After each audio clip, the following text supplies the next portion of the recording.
what to do. There's caffeine on the house, it's active, radioactive. Loving you felt like dying on the operating table, like climbing a ladder till I give up and fall.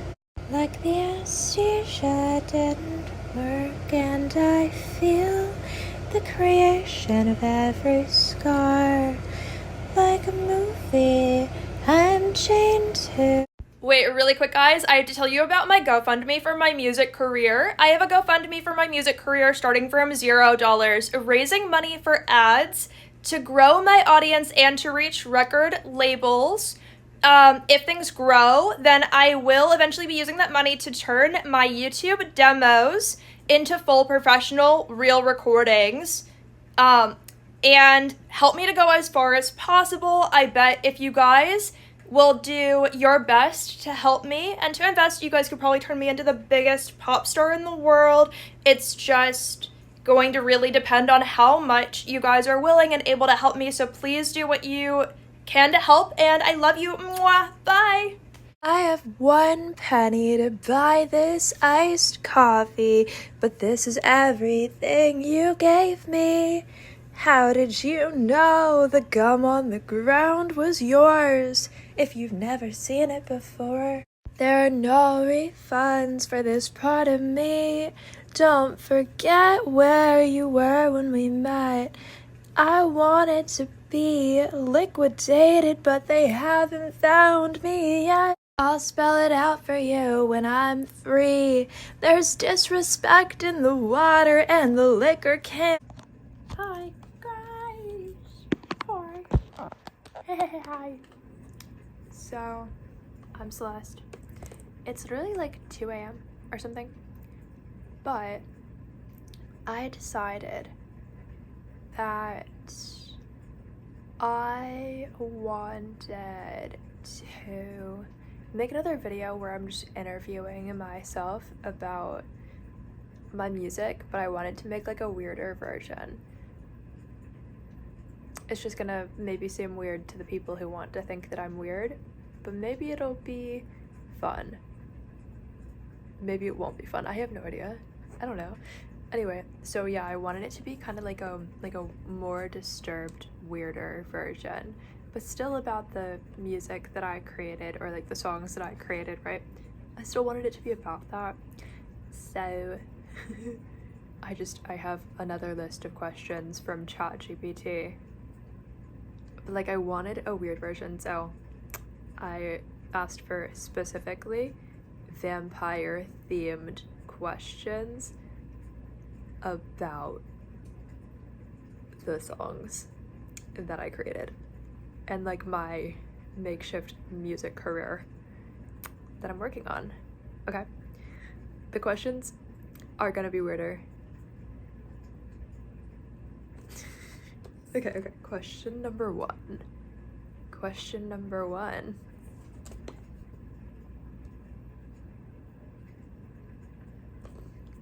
If your music could feed on something instead of being consumed, what would it drain from people? I think so, like the standard version of an imaginary fake vampire is blood and only blood, but like the standard version of a real vampire spiritually or in a psychological, metaphorical way is like your life force energy, and that's meant more as like in an imaginary context when it's in a psychological way, I guess you could say, like, or whatever you want to call it, like, oh, they're like, they want your attention would be more in like a psychological context, or oh, they make you feel weird about yourself or whatever, like, okay. But then in like, you know, in like a magical context, it's like your actual life force energy that they're stealing and harvesting. But but just in case people don't really know, like, what even is that? Like, what is a vampire? Like, or what is that?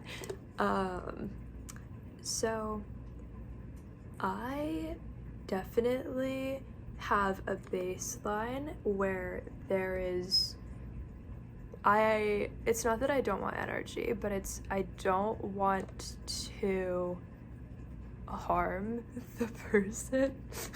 like if I'm in a room full of people, if I'm feeding on any energy, I would rather it actually be like their like heavy energy that they're trying to get out of, that I can alchemize and use in a positive way for myself.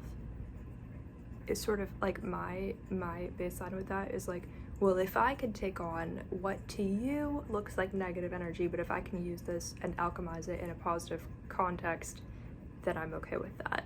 Like it's not like, oh, I hope that all of your energy is stolen, but it was the part that you didn't want to lose that's stolen. Like, I'm more like, oh, there's heavy energy that you can't really get out of, but I could easily take that and actually use it for something really positive and make it, if I could take the low vibrational energy away from you and like very quickly turn it into like a high vibrational energy for myself that only I'm going to benefit from, but you got to benefit from losing the heavier energy because you didn't need it anymore.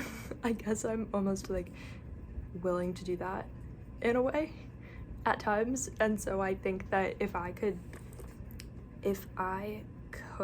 take like chaos or like psychological energy or like trauma like from the person and sort of like, not in a way that would harm me at all, but like almost like free them from it, that I think that I'm still ethical enough that I would want to do that. Like, I'm not like I'm not so savage with the energy that I would want to take away from people. Like, I'm not like, oh, you had such a good life and that's the part I want to take away. Like, I'm more like, well, am I strong enough to be able to free you from some of the part you can't free yourself from? Question number two.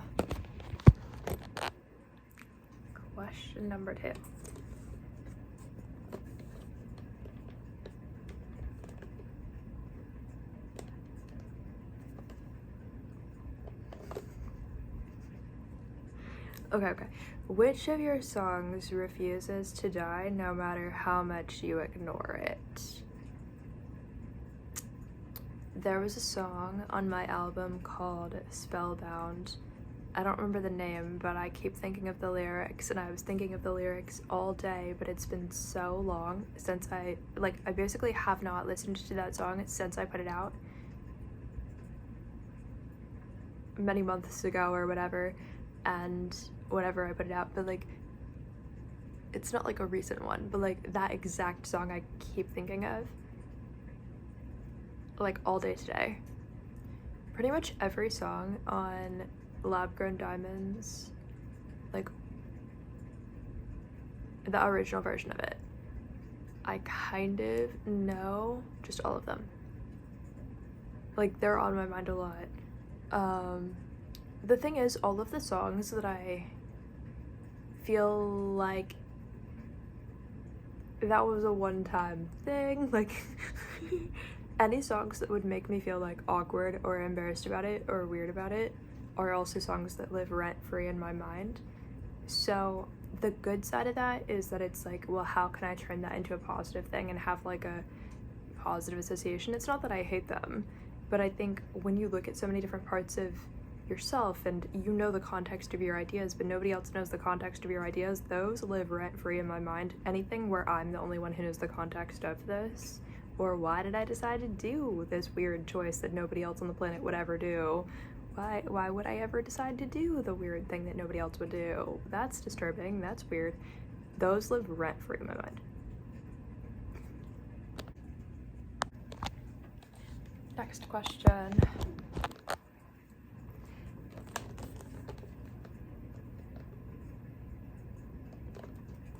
Do you feel like your art is growing or just accumulating? So, do I feel like it's growing or accumulating? Well, I think that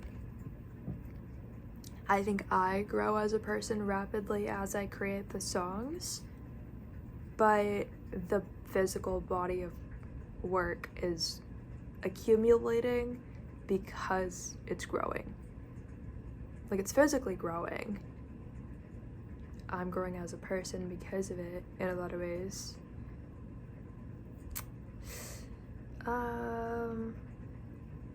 But accumulating feels like, oh, it's like collecting dust, which I think that people don't always have the liberty of never feeling that way. I think, yeah, I feel like it's collecting dust in the sense that nobody's listened to it, but I don't feel like it loses potential the longer it waits. Okay. Next question. What part of your identity has your music already outlived? Okay. Two things, but I don't want to forget them. Wait.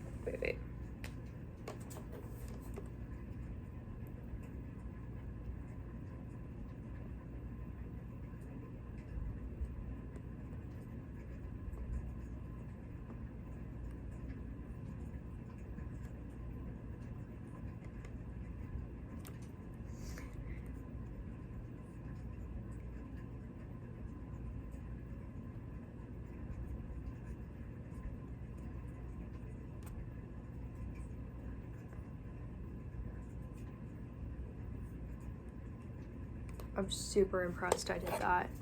My memory, when it comes to like, frequently I'll get two ideas at the exact same time, but I only get to chase one of them. But every single time I'm convinced that I'm going to get to do both of them. And so what I do is sometimes chase the one of lesser value first, but then once I do, I forget the reason I did it, what the other idea was, and which of the two options was a higher value option. I just chase the lesser one first and then forget the whole entire story of what's happening. I just forget everything after that. So I'm trying to break out of that and at least just go for the better option when I have two ideas at the same time, but that's sometimes hard. But if I can sense, oh, this one is not as good, but I'll get to the other one in a minute and it's gonna be way more impactful, but then I just forget the entire plot of what's happening after I do that. I'm trying to get that fixed, but like, I'm so smart in other ways, but when I get two ideas at the same time, there's no knowing how that's gonna go. But I wrote them both down, and usually it's with song lyrics where I'll get two ideas at the same time and I only get to like go for one of them. So I'm trying to train myself to actually choose the better one, but it's not working. Okay. So the question again was, what part of your identity has your music already outlived? And the first one is any beliefs I had about how easy success is for people to accomplish. I was able to dissolve any belief that it's not a difficult thing to accomplish. I got to perceive it being a very difficult thing to accomplish, even though that wasn't what my initial impression might have been. Like, it ended up being a lot harder than what I maybe would have thought, right? Okay. Next, I think any time that I felt like jealousy in my life, I would feel like, well, there's no escaping the way that you feel, and no matter what, like, you're stuck in it, right? There was no version of like, oh, well, you just do this one thing that you're passionate about and then that feeling goes away. It was something like, well, then I'm just gonna be trapped in that feeling for years if it's truly so strong to feel that way. I would just be trapped in it for years if it was something I truly felt that emotion over. I feel like I kept saying it, but like really, and like anything could trigger that and there was no predicting that, but no matter what, like, if I felt that over anything, it was just gonna last for years, and there was gonna be no moment. Like, I feel like some people can, like, have, like, the spiritual bypassing, right, where you just pretend, oh, I don't feel that, I'm gonna go live my life in what looks like a fun way over here, or over here, or over here. Like, I feel like you kind of have to have a lesser version of jealousy for that to even be possible. There was not, like, a moment in time where I would have been able to distract myself from it, so then I ended up just getting stuck in that for so long. But that's the part of myself that my music has outlived, in the sense of, like, those, you kind of don't keep all of the jealousy once you've made certain types of art about it. And when you allow yourself to, like, sing about it, for example, or create songs about it, you can escape it in a better way, and you can escape it really fast because it's not yourself that gets burnt out, because jealousy is energy, so it refuels you that it ever existed and that's what you're using, but you're transmuting it into something that actually helps you to understand, oh, okay, I feel this way, but what you're actually doing is you are burning yourself out, but the part of you that you're burning out is the jealousy, because that's what you're so focused on that you can't escape it or think about anything else. But once you burn out the jealousy, it's like, say you write 100 songs about jealousy, because that's how much, the quantity of how much you feel that you feel it, right? But by the time you get to, like, 75 songs, you don't even feel the jealousy anymore. You just have the memory of, like, the betrayal that caused the jealousy. And then after the betrayal, you kind of have, like, you don't even have, like, anger. You have, like, indifference to the fact that it ever happened, and the inability to stand up for yourself that you're just, like, ashamed of is, like, what jealousy turns into. Because jealousy just means that you did not have the experience that you feel that you deserved. You just don't know that that's what it is. So instead of escaping it, you don't feel like you can say, well, I didn't have the experience that I felt like I deserved in this context, in this situation. Instead, if you don't really burn out the emotion, you don't ever get to the point where you find out that you just could not maybe stand up for yourself or defend yourself in whatever situation, because you just did not receive whatever it was that you deserved, that then would have made up for why you had that emotion to begin with. Okay, the next question is, if you stopped creating, what would remain of you? ChatGPT is so, like, existential in ways that don't line up with what humans actually experience or feel. Like, I feel like it's not necessarily relatable to say what would remain of you, but I did ask for, like, vampire related questions, but I think you know what I mean, that it's not really like, if you stopped creating, what would remain of you? Like, I'm not in a state of needing some kind of legacy to feel like I physically exist right now, but if you stopped creating, what would exist of you? What would exist of me? Well, there would be the same amount of me, it's just, where is it going? There would be the same amount of me, it's just, I think if I could not,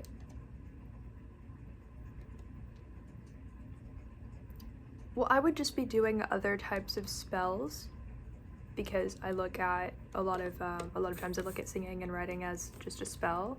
So I would just be doing other types of magic more to make up for not being able to do it. I don't know what kind of monster ripped out my vocal cords in this scenario, but oh, well, if you stopped creating, I guess you can't create spells, huh? do I just not, am I paralyzed in all ways, like, and in a coma? Because in what scenario would I stop creating? Maybe there would not be that much of a point to life if I stopped creating or lost the complete ability to. I think I would just be very philosophical, but that does imply I wouldn't even be able to have basic forms of communication, so I think I would just be in a vegetative state if I stopped creating, or I would just be in a coma, a very philosophical coma, I think is the most realistic example of what I would still be. Because I would have no form of context for the fact that there's other people or that I can express myself, but I would still just think about whatever. Honestly, I don't know. I think, you know how sometimes people just are stuck in a coma for years and years and years? I don't know that I would. Like, I don't know if that would be, what would remain of me? I mean, I would be in a coma for so many years that I wouldn't even know what I missed when I came out of it if I stopped creating. Not because stopping creating would cause that, but like it would be the other way around. Like the only thing that could stop me from like creating anything at all, like maybe this just means songs. If I put all the songs on pause, I would be maybe it would take me like 8 or 10 months to go from where I currently am to just being in like a perpetual state of like psychosis, because essentially not being able to use the amount of emotions that I have as a person to have a positive outlet, but also not being able to put any weird ideas into anything, like channeling them into anything, right? I just think I would end up maybe being in a perpetual state of like psychosis for the rest of my life, or in a coma or something, but like depending on the context of what it means, this question right here, but yeah, something like that. But like, not that I would like die, no, unless either of those leads to death, and both of those lead to death very easily. But you know what I mean. Okay, I would just be doing other magic to try to be in a state where I perpetually have done so many spells that my mind is not like thinking at all, because that's not a problem in my day-to-day life, because I have other ways to channel my energy that are positive. But yeah, it's just a person, I think I'm too creative of a person and too emotional of a person actually for it to like be sustainable to live everyday life. So even basic things would have to be sustained by having an outlet of some kind for that. So I think, yeah. Next question.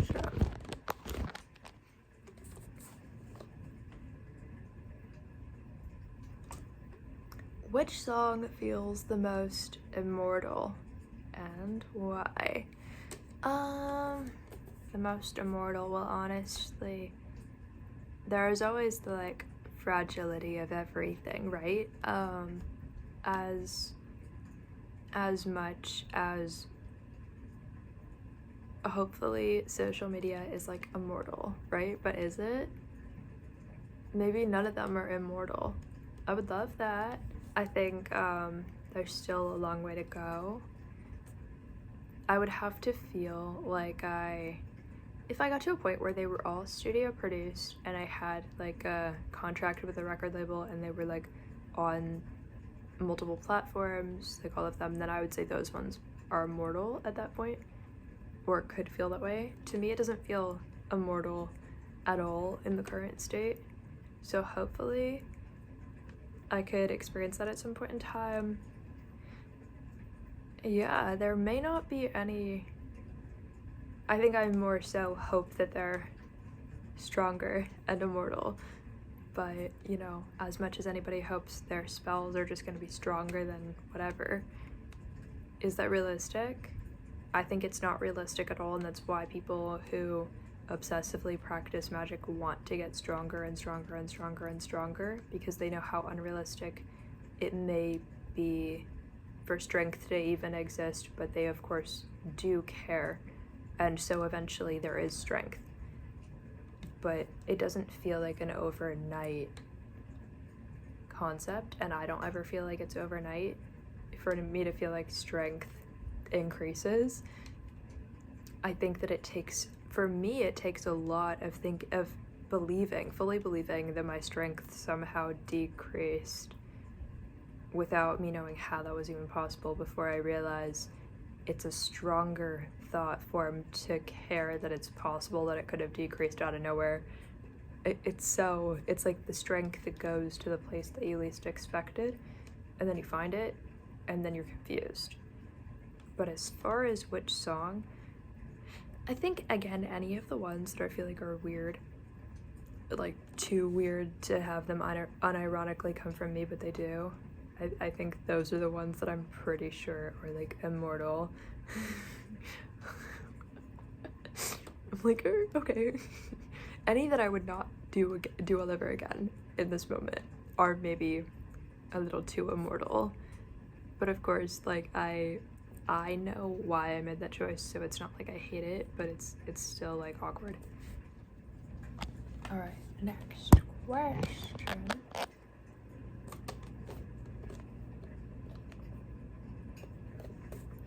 Is your creativity renewable, or are you slowly using yourself up?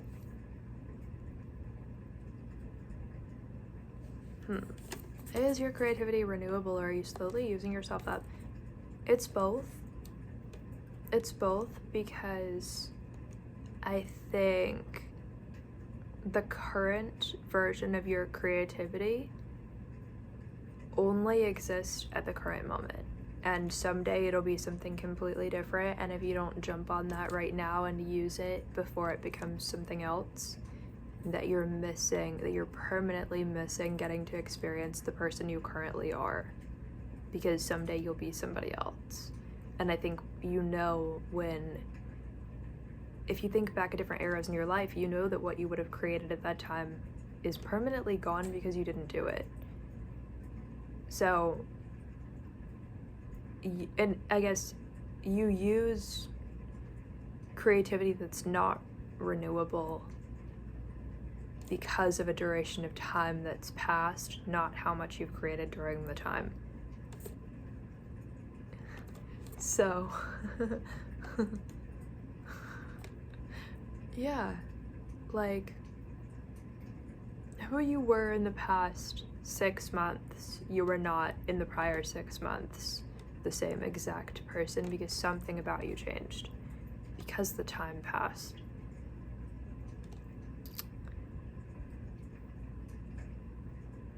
But I think I always redefine what I see creativity as and self-concept, so none of that is definitely set in stone. Like, I feel like I'm always changing all of it. I'm always changing, like, I don't know. I'm always changing what I define creativity as, I guess. Like, it's never been like set in stone, because I can think something is creative or not creative, but then if I think about it in a different context, oh, it matters suddenly.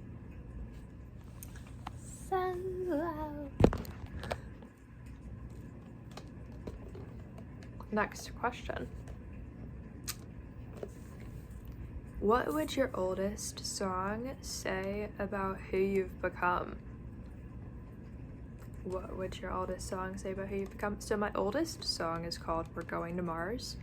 And so if you press play, it's just gonna say We're Going to Mars a lot.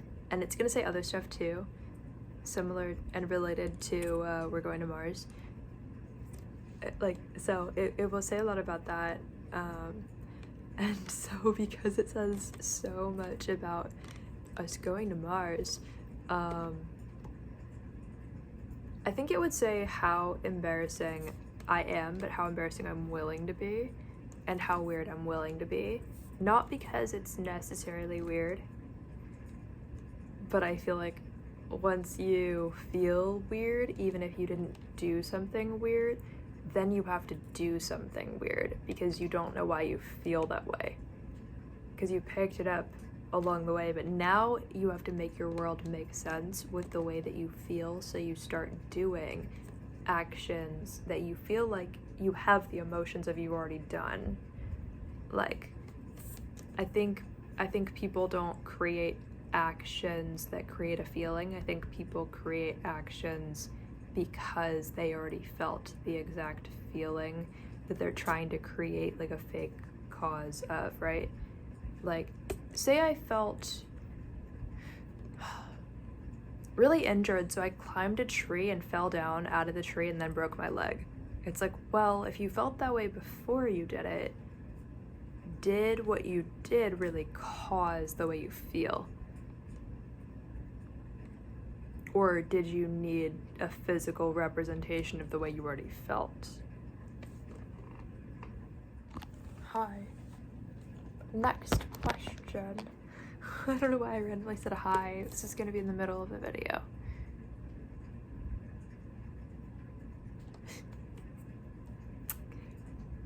It doesn't matter. Okay. If all your music disappeared except 1 second of audio, which second survives? This is actually a pretty cool question, because it shows how much I've evolved as a person since last evening, because I think I would have just judged the question for even existing last evening. But right now, I feel like it's actually kind of cool that such a disturbingly pointless question exists, and I think that sometimes ChatGPT can give us the disturbingly pointless part of life that we didn't realize we needed to integrate. Why did we need to? We don't, but we can choose to for no reason. Just for fun, right? What does it do? I have no idea, probably nothing, but maybe something.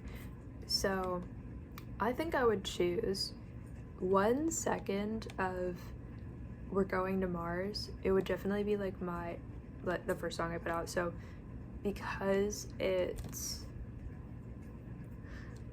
the oldest recording I have in my catalog of songs in the moment, I think that I would keep that because it is old. And the reason why it matters that it's old, it doesn't. But that, if I just couldn't keep the other ones for no reason, I would just keep that 1 second of it. I don't know which second, it doesn't matter which second. It would have to be when I'm singing so I can prove, oh, I did this at some point, but there's nobody I would ever get to prove it to or want to prove it to. Who is there that it would matter that I could prove it to? No one's ever gonna care. I care. Okay, next question. Oops. What is the least honest song you've ever made? Least honest is the odd part here, right? I don't know. I think the thing is, what does it mean to believe in honesty as a concept? Because what if you feel the most honest when you express yourself in a non-literal way? What if that's when you feel like you're lying because you're misrepresenting who you are, but when you speak about plain facts, isn't that just boring? Why do people care? Like, if you said, oh, the grass is green, I guess you're being honest. But if you said the grass is blue, maybe you're being honest too, not because you saw it as blue, but because that was the way that you felt and you were being honest about the way that you felt. I think, open your mind, I don't know. If your cat is alive, but you said the cat died, the thing here is there's no reason to think you were dishonest when you said the cat died, because maybe the cat went through like a spiritual awakening, so the old version of the cat died. But the cat's on mushrooms, like, I don't know, but the cat's not physically dead, because you didn't say the cat is physically dead. The cat's heart stopped beating. But maybe, if the cat's heart stopped beating and you said that, that doesn't mean the cat physically died, because maybe, you know how if something's, like, if an animal or a person, like, sneezes, their heart is actually supposed to stop for a second? So, if you said the cat died, the cat's heart stopped, the cat went through a spiritual awakening and sneezed at the same time, there's no reason to know whether or not the cat is physically dead. That's like Schrodinger's cat right there, you know, like, is the cat in the box dead or alive? Oh, it doesn't matter. Was the grass blue, or did you feel like the grass was blue? Well, if you can't be honest about both, how do you know that your honesty matters?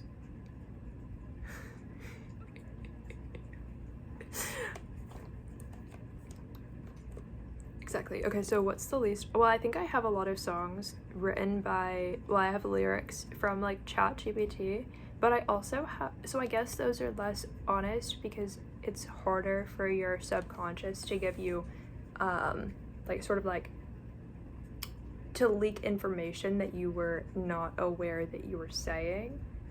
Because there's a little bit of that all the time, right? Like, people don't know how much they're really giving away of themselves when they're not consciously choosing to. And so essentially anything that is true about you, you can pretty much assume somebody knows or somebody's found out, because even if they're not, like, psychic, like, you don't have to be psychic to read somebody's mannerisms enough to know their mind. You don't have to be psychic to read somebody's personality enough to predict them. It doesn't mean you know what's happening tomorrow, but, like, you know why they did something today or what they were trying to conceal. So anything about you, you can pretty much assume somebody knows, and the person who knows might be the person in front of you, but you're never gonna know. So you have to be comfortable. But yeah, I think, like, ChatGPT is probably when a different part of me is either being honest or dishonest, because I still chose to do the song. And I still chose for the song to be about this or about that. And I still chose which parts to do and which parts not to do, even if I didn't sit here and write every word of it myself. So we're never not being honest, even when we're deliberately not honest, because we're just exposing something we don't know that we're exposing about ourselves. But the more we think that we know whether or not we're honest, the bigger the gap is where we're actually exposing more about ourselves than we know that we're exposing about ourselves. So if you deliberately lie to somebody, you're actually exposing so many things that you never would have wanted to tell anybody. That's the part that they're finding out about, because it replaces the honesty that you intentionally didn't give them. So there's almost that, while there's virtue of honesty within both lying and being honest, you're possibly putting yourself in harm's way personally in the moment when you choose to deliberately lie about something, because you don't know what other information you're giving them. Okay, next question.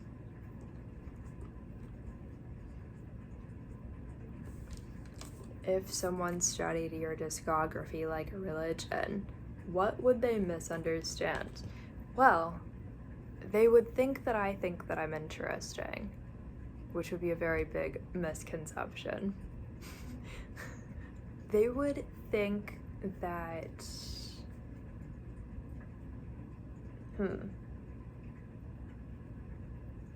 what would they think? I think not having a lot of people, like, I don't have, like, a real life example, because, again, I get, like, 0 views on a video all the time, so there's not, like, you know, oh, this person actually thought this person actually thought that person thought that person thought that. So what they think. Well, I think that like some of the AI generated sounds that I created, they might at some point think or have thought that I like pressed buttons to create each individual sound, which would just be like a little bit of a misconception because I did script exactly what I wanted for those ones. I think they would maybe not understand what it means to have like raw vocals in the songs that I currently have out, which just means, well, it means a lot of things. But really all I do is open Snapchat and sing. There's not like a microphone, there's not like technology other than like an iPhone and Snapchat. So like I just sit there and sing it, right?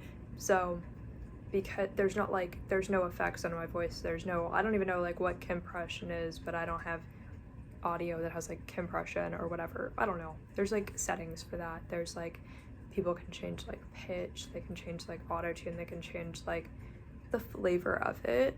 I think a misconception is they would think that I prefer it that way, or they would they would think that it was the plan all along that I ended up doing it that way, or they would think that I think that I'm interesting because there's over 1,000 songs. Like there's no reason to associate it with like, oh, I think I'm interesting, or I don't know that I'm boring, or I don't know that I have nothing to talk about just because I've written so many song lyrics. Like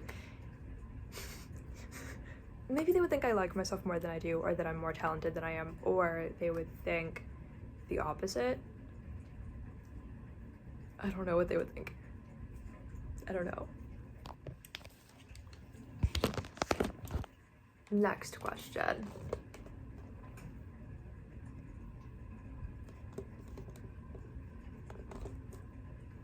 What emotion have you never successfully captured yet?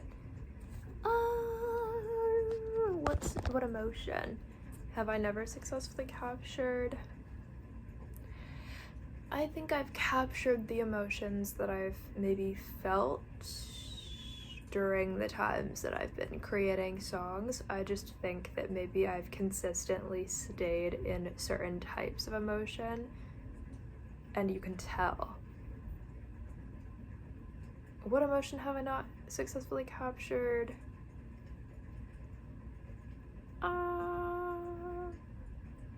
I don't know.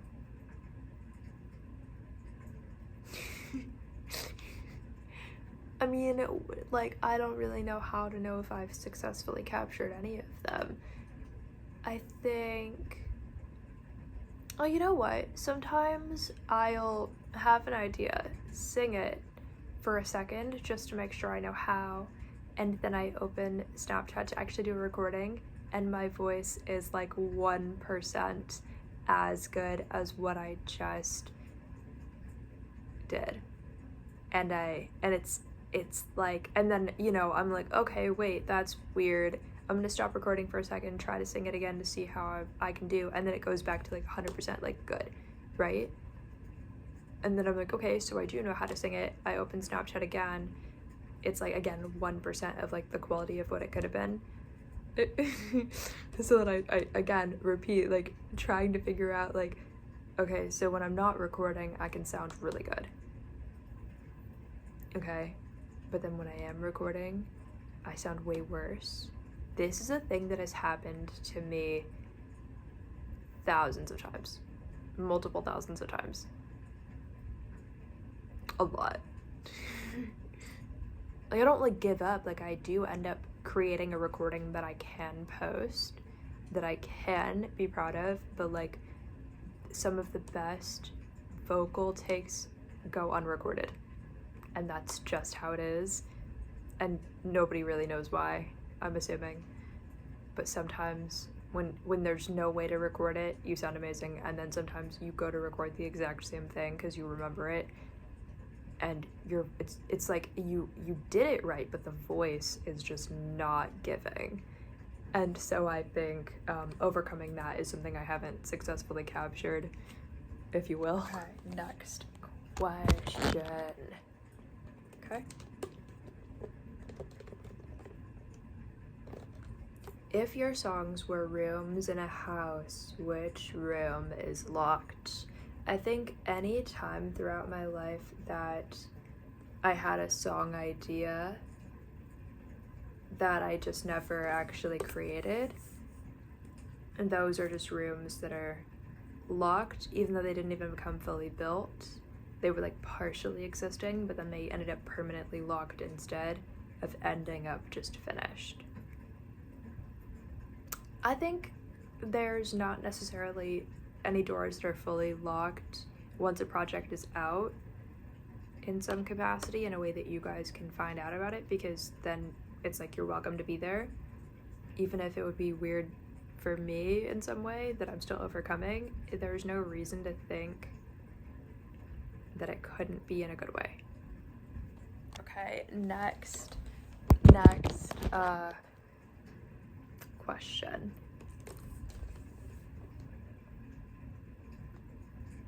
I don't think I spelled this word the right way. I got a little bit lost. So the question is, which version of you is overrepresented in your music?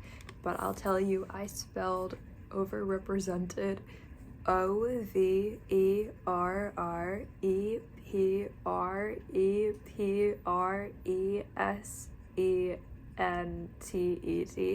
and I'm pretty sure that's too many letters, but I can't figure out where.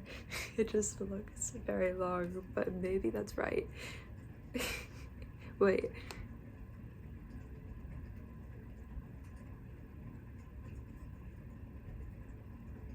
I give it 18 letters.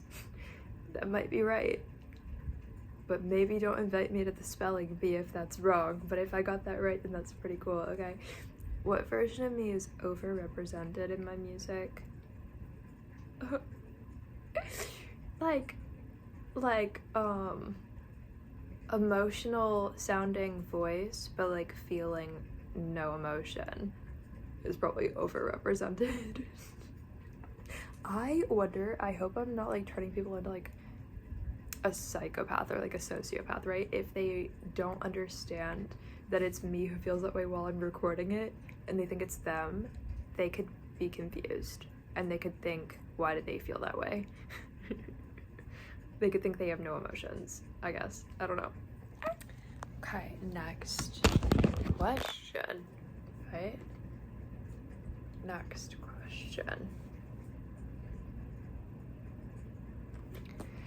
What would your music sound like if you removed yourself from it completely? And this is how we know that these questions are from ChatGPT, because how would you know, or it's like, what would your music sound like if you removed yourself from it completely? Well, who would be creating it? How would I know what it would sound like? Oh, well, there's nobody else creating the music with me. So if every single thing was a choice that I personally made, and so it simply would not exist, you just wouldn't have something to press play on if I were completely removed. If I even only removed my voice, if I even only removed my literal voice from it, the background sound is like, sometimes there's crickets. Sometimes there's like a bird flying by, like a gust of wind, or I don't know, like a background sound effect like that I didn't put there, but it's like a car driving by or like a motorcycle driving by, maybe the sound of a frog or something, I don't know. You'd be listening to like nature sounds, like you could have googled that, right? Like the house creaking in the background, like you could have googled like anything, like the sounds that feel original or whatever. I just chose to do because it was either literally my voice or something I created in some way. So yeah, if I could be any further removed from it, there would be nothing to press play on, or you would just be listening to like a car driving by in the distance, which I love that, by the way. But what? Next question. Okay. Are you documenting your life or replacing it?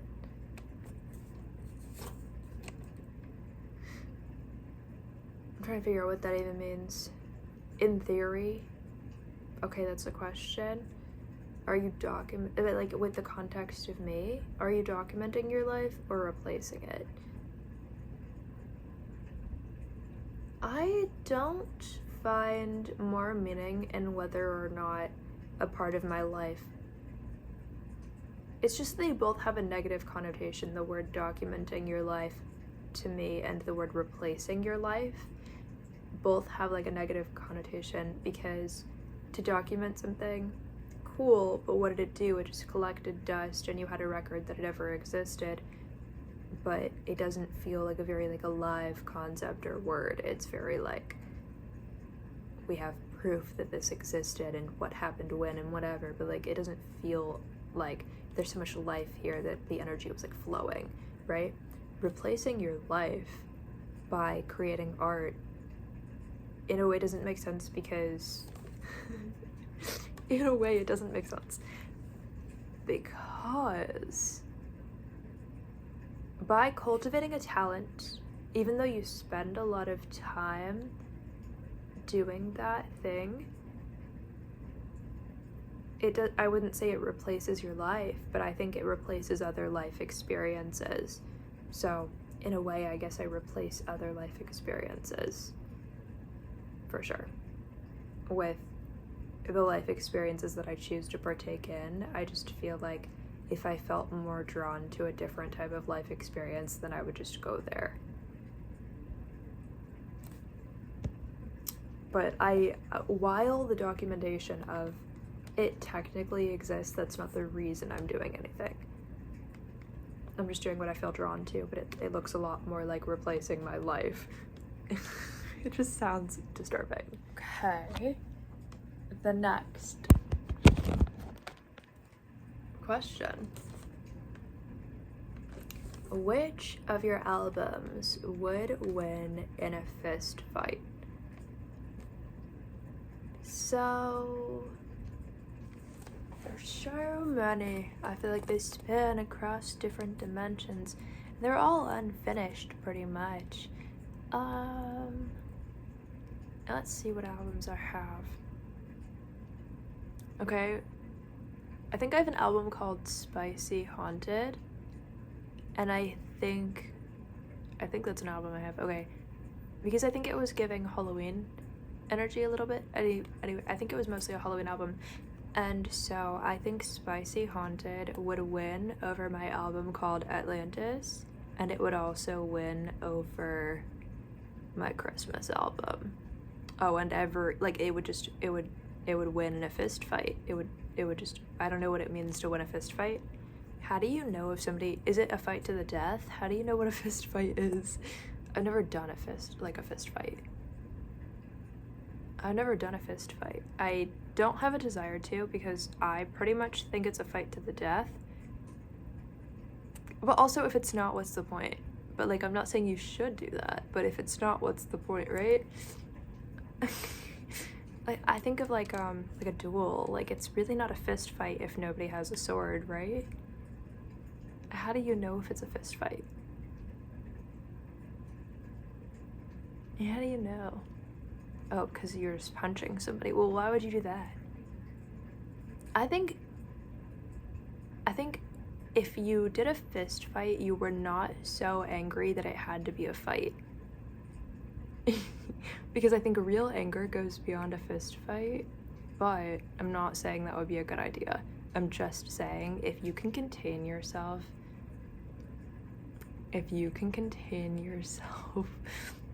to make it a fist fight, then you chose the fight. Like, you didn't have so much anger that it had to happen. Does that make sense?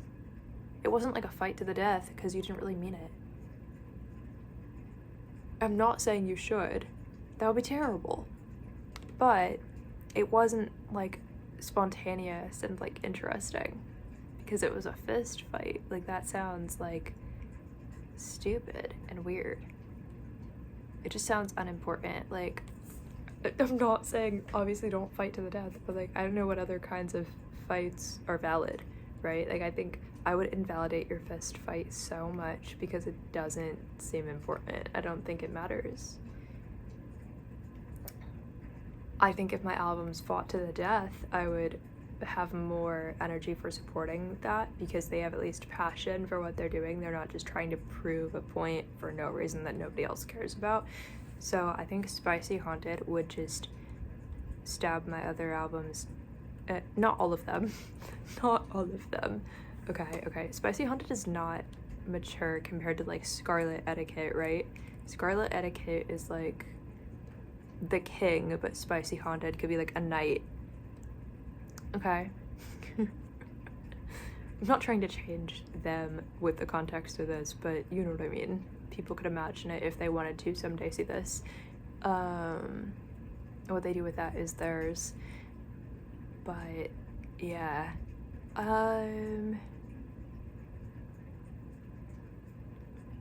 Okay. My album called Ethan and Da Vinci is a very dominant album over my catalog, but also I have an album called Domino and Chase, and that is a very dominant album over my catalog. So those, I would not have those two fight each other because I wouldn't want either of them to lose. Or, yeah, because I wouldn't want one of those to lose, but I would let them fight the other albums because they would win. In this fight to the death that only involves swords, because I guess you're uncool if you try to use some other type of weapon because you weren't trying to do some, like, aesthetic, interesting thing, right? Like, I feel like, I don't know.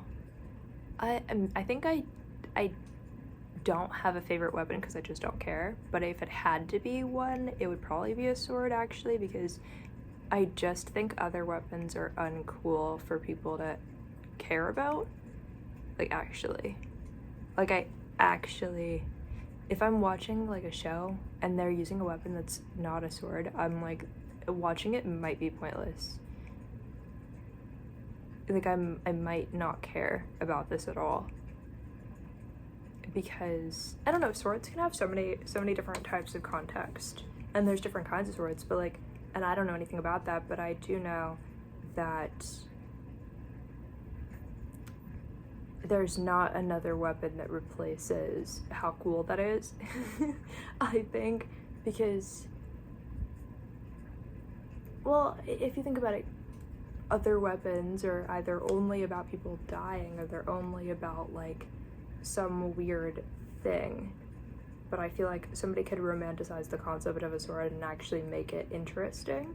It doesn't have to only be centered around like physical death, which is why I feel like I have a higher capacity for like finding it interesting that people would care about them. But like at the same time, a weapon is a weapon, so like I think if people could accidentally like kill themselves or something with it, then, or get injured, then I wouldn't support them being in a situation where that could happen, because that would just be disturbing.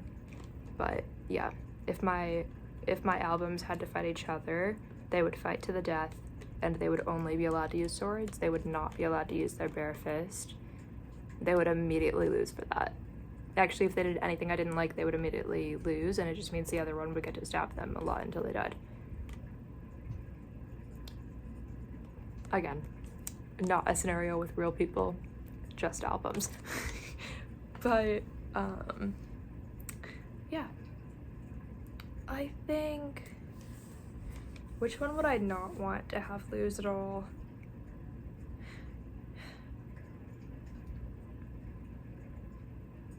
They all have things that could be improved, but they all have things that I like about them, and that's why they made it out into the universe, for both reasons.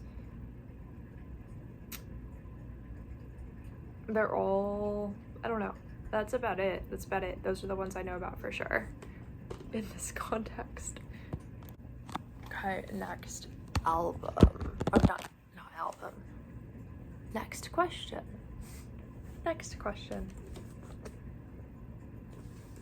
If your albums were food, which one would get recalled by the FDA? So, I have an album called Anything But the Overworld, and that album I think has a dead fish on the cover, just like lying in the middle of the road. And so that would get recalled for food poisoning or something. Because you can't eat that. It's dead in the middle of the road. That's which one would get recalled for that. Yeah. Yeah, that's about it. Okay. Next question. What song would play in a haunted McDonald's at 3 a.m.? Ironic coincidence, but I did not intentionally do that. But so, what song would play of my songs? Well, anything from my Halloween album, which again I think is called Spicy Haunted, and also anything from my Christmas album, which I think is called, I don't know if it's called Evergreen Enchantments or something, but it might be. It might be. But anything from those two. Okay. Next question. Which album is most likely to commit tax fraud? I think the Lavender Milk Corset would be most likely to commit tax fraud because it has an insanely, like,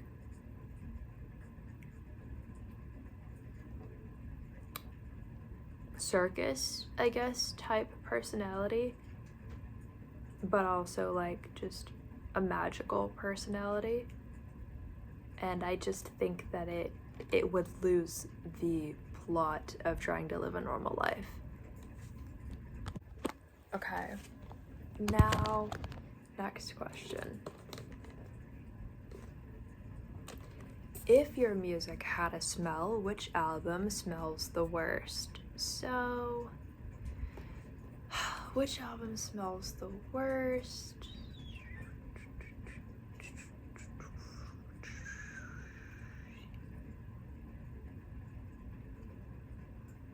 Well, I have an album that's about real facts about science. I just forgot what it's called. And I think, and I have like college level facts about like food science in there. And I know that, and rot, the word rot is in the title, R-O-T, or I think that's how it's spelled, whatever. I don't know. But the word rot is in the title. And so that kind of reminds me of like Minecraft, like rotten flesh. And the concept of it being about food safety and the concept of it being college level facts about anything. I think while I'm having fun with just like the science educational side of it, like for fun, which is weird, but like learning things for fun, question mark, even though I pretty much know what I'm learning already, but like educating for fun, using not having a college degree, but just like research for like what it's about. And that probably smells the worst if it had to have a scent. Aside from that, Scarlet Etiquette would have it would smell like expired blood. It starts as a vampire-y album, but it very quickly goes on this, if you follow sort of, there can be multiple interpretations of that because a lot of the songs on that album are actually just instrumental and don't have words. A lot of them do at the start, and then some of them don't have words in the middle section. So, but there's also like imagery in there, and like just images, if you listen to those, like sort of like telling a story, but it tells this weird like other planetary like disturbing type story if you try to like piece it together. But because of not having words in every single song, you can kind of interpret those however you want. Like, I love like growing, having multiple options for interpretations and stuff. I just think it's fun. But it would definitely have what I think is like an expired blood scent. Like expired. Like, I don't know from how long ago, but it would be weird. Okay, next question. Next question is, which song is secretly evil but pretending to be nice? So, which song is secretly evil but pretending to be nice? Anything from the Lavender Milk Corset. I love that album, but anything on that album, it's such a magical album that it's giving secretly evil witchcraft, right? Because in the context of not everybody likes witchcraft because they think it's evil and stuff, it's giving like embracing your shadow type evil, to where it's like morally correct no matter how evil you become, in that context of like glamorize the inner circus in all of its darkest possible ways. I think Domino and Chase has more, there's a little bit of a second dimensional feel, if you can pick up on it at any point, but I don't know if you can. Ethan and Da Vinci might end up having a little bit of a, I just tasted blood in my mouth, but like actually, but it might have a bit of a second dimensional shift to it at some point in time. I just don't know. Or actually it might already. My album called Happy Birthday has some kind of like weird, not weird, whatever. Like, it might be evil too, I just don't know yet. Any of them could go anyway. I think the Cat of Saint Germain there's a lot of like, well, think about, you know, the legend of the Count of Saint Germain, which is sort of the namesake, but I decided to do the cat, like C-A-T, of Saint Germain instead of S-T for saint, because I liked the look of it being spelled out, but because also the cat, I don't know if I said it, but I saw the cat as this quiet spectator who is sort of perceiving everything, is my interpretation of the title. People could have their own, but like my interpretation of the title is that the cat was like the quiet spectator of everything who knows but can't ever speak about what ended up happening. Like, is the legend of the Count of Saint Germain, the man who essentially lived forever, like, is it true or is it not true? Well, the cat would know, but the cat can't say anything. So it's sort of like, I wanted to take my own spin on that. And I think that the evil side of that is that this cat can have whatever type of personality that it evolves into having because of what it's witnessed. Why can this one person live forever but no other people can? So I think the cat eventually, and there's also songs about like, or with Minecraft themes and references on the album called The Cat of Saint Germain. So I think there's like witch, like Minecraft witch songs on that album, because I really wanted to combine those concepts. And so I think there's a secretly evil twist there somewhere, if you can find it.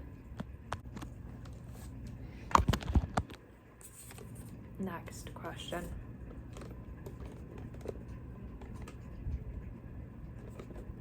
If your discography had a mascot, what creature is it?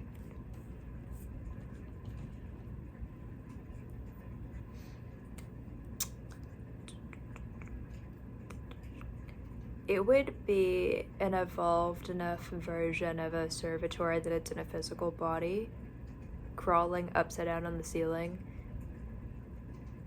but it would be what kind of animal? Maybe like a turtle, but it would kind of look like a Minecraft turtle.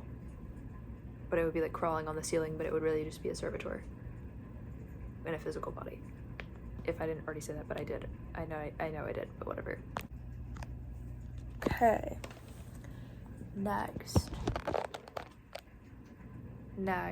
question. Which album would get banned from a grocery store? Now, I don't really know what getting banned from a grocery store means, but I guess causing a scene that's so bad that it happens, that you're like permanently banned from a grocery store. Banned? Okay.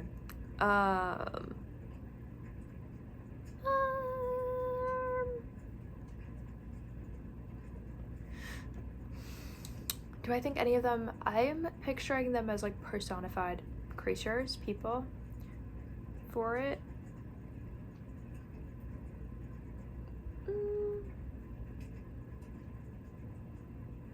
Maybe my album called 23 would have such a chaotic, disturbed personality that as if it were a person, it would get banned from a grocery store. Okay. So, next question. Would you rather be forgotten completely or misunderstood forever? Those are kind of the same thing. Would you rather be forgotten completely or misunderstood forever? There was never a guarantee you were going to be remembered or understood.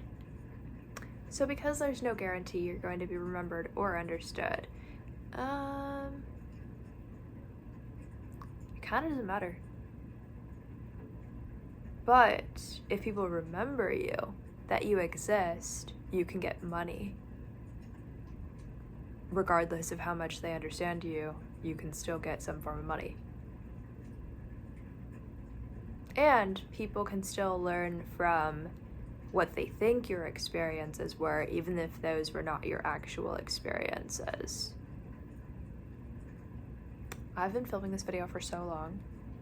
I'm probably gonna do short answers to finish it up fast, but yeah. Next question.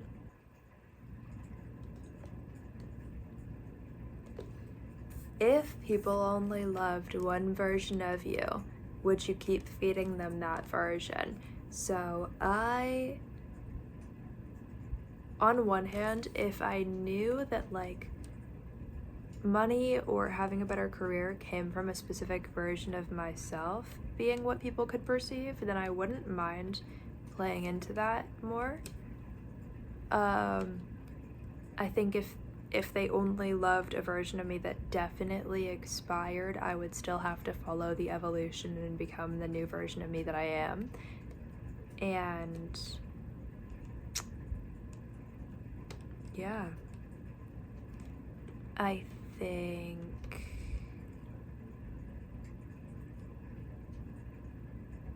that might be it, honestly. I don't know. If money like came from it, then yes.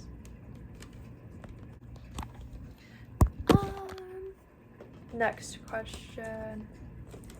Do you want your art to be liked or remembered? I'm not too big on needing to have a legacy because I'm kind of realistic. I'm very realistic. I'm like, well, there's no reason to think that it would make sense that I've gotten 0 views on a lot of my songs. There's no reason to think anybody could possibly like or remember it, but if they liked it, I think I would rather put my eggs in the basket of, if they all had to go in one, right? I would put the eggs in the basket of wanting the art to be liked at some point in time. And I think, do you want your art to be liked or remembered? If you don't say liked, I think you're crazy.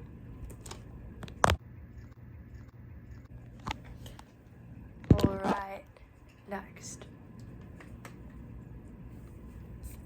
What does too much of you look like in your music? Well, I think if I ran around saying there's too much of me in my own music when I'm the only ingredient, it just wouldn't exist. And I think I would start to look like I didn't have a lot of confidence and think I'm willing to just settle for my life the way it currently is in every way and not have any ambition. I think that's what it would look like. Next question.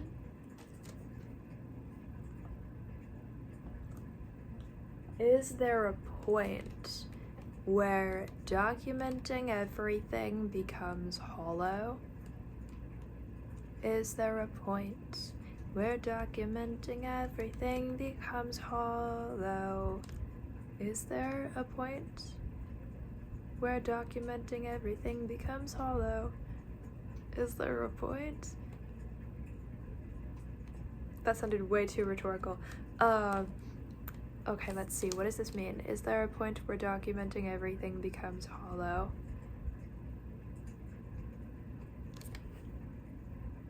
I think this comes from the part of ChatGPT that wants something negative to be said or meant, or for me to pretend to mean something negative that I don't mean about my own creative journey. I think that if you know that you made the choices you wanted to make at the time that you made them, you judge yourself less for them. And if you try to live in the moment, in making the choices you want to make, then you can look back on them and be like, okay, I made choices that I wanted to make at the time. I don't really know where something being hollow could come from. I don't live in some unhappiness to the point where I would be unhappy. I guess that was weird. I think it's like 4 in the morning now. 4 in the morning? Exactly. Exactly. I don't know, is there a point where documenting everything becomes hollow? What do I document and what do I not document? I've just put out a lot of songs and I've put out a lot of YouTube videos. I don't know, what do I not document? What's happening that could possibly be documented? I don't really know. Next question.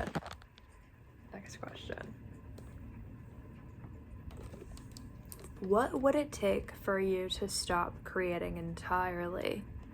A very strong and sudden desire to live perpetually in a state of psychosis for multiple years, and also the strong onset desire to have no capacity to work through any strong emotions that I experience ever. And I was not being ironic. That's actually what it would require. I would just have to be struck with a very strong wave of wanting that so much for some reason. But I've never wanted to experience I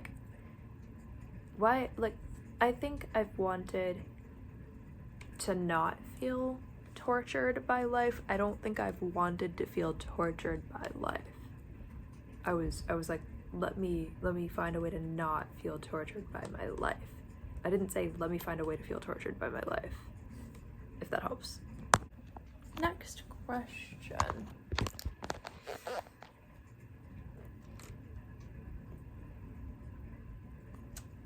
Do you think your future self will resent how much, it just says how much you made, but how many songs I made, or how many albums and songs? So I don't think I'll resent.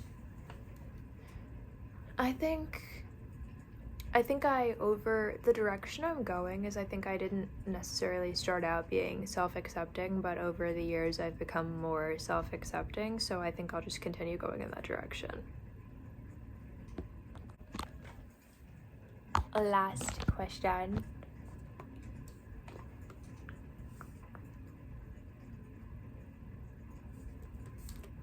If no one ever heard your music again, would you still make it? So I've had 0 views on a lot of my songs so far.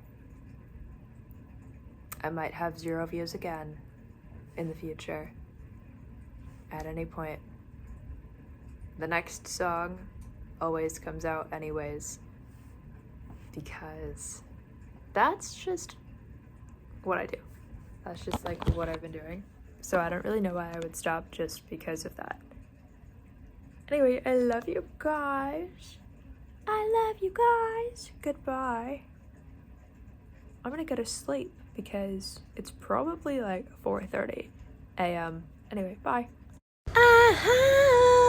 They can't tell me what to do. There's caffeine on the house, it's active, radioactive. Loving you felt like dying on the operating table, like climbing a ladder till I give up and fall. Like the anesthesia didn't work, and I feel the creation of every scar. Like a movie I'm chained to.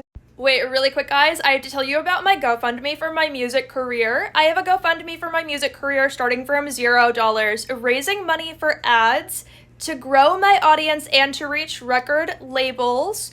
If things grow, then I will eventually be using that money to turn my YouTube demos into full professional real recordings, and help me to go as far as possible. I bet if you guys will do your best to help me and to invest, you guys could probably turn me into the biggest pop star in the world.